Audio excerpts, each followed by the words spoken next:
jury. Our unshaken faith in a U.S. justice system that we've never doubted or interacted with is restored today after Derek Chauvin was found guilty for the killing of George Floyd. President Biden reacted this way. Their systemic racism is a stain on our nation's soul. The knee on the neck of justice for Black Americans. Profound fear and trauma. The pain, the exhaustion that Black and brown Americans experience every single day. The people who protested must feel silly. See, you guys, it was going to work out fine all along. Now, I know I'm not the right person to lead Inside the Hills coverage of this momentous verdict, so I'll turn it over to my co-host for the day, Rich. Interesting. Thank you, Sarah. Senator, why is everyone acting so surprised by this verdict? Has this gone wrong in the past? Oh, Rich, it's been very rare for a police officer, a public safety officer to be held accountable when they go rogue and violate the liberties of Americans and resulting in injury and death. It's just very rare to have that outcome of accountability. Exactly. You can't say true justice was served when this keeps on happening. In the middle of the trial, police killed another unarmed Black man just 10 miles away. Dr. Bloom, we got the bad apple, okay? Actually, let's throw up the graphic and make it official. Nothing bad will ever happen again,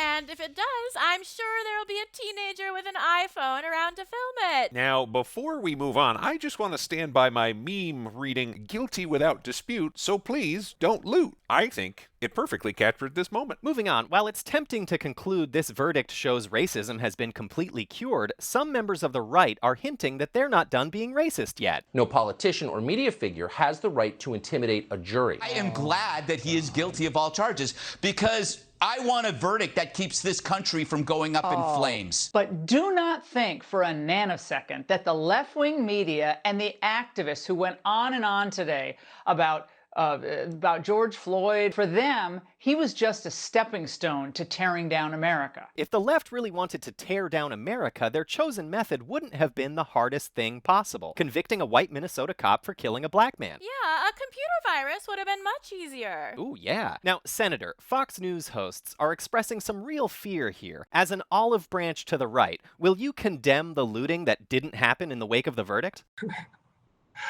Well, I must say the people were ready to protest if there was another episode in which there's such overwhelming evidence of misconduct resulting in death and there was no accountability.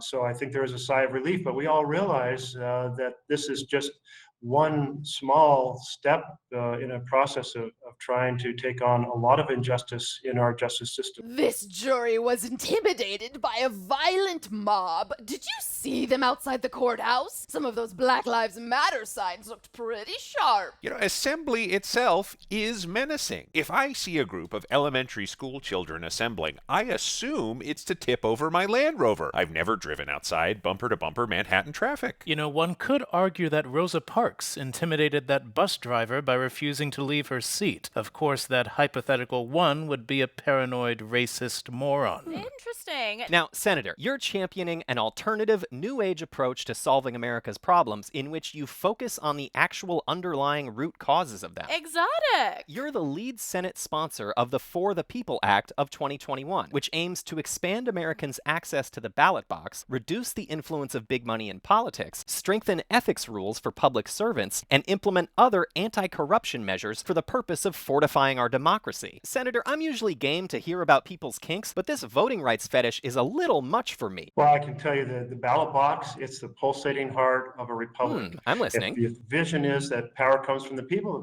have to be able to participate in the future by casting a ballot. And we were imperfect in the beginning, but over a couple centuries, we've worked to give access to everyone. And we thought we'd achieve that in 1965 with the Voting Rights Act. Yet here we are right now with hundreds of laws being proposed and some being passed in dozens of states designed to keep people from voting. And they're targeted at Black Americans, at communities of color, at poor Americans, and at college students. And so we have a responsibility to defend the Constitution, to defend the ability to vote. Senator, the three branches of our government are the Senate parliamentarian, the filibuster, and what people actually want. It's a system of checks and balances that works.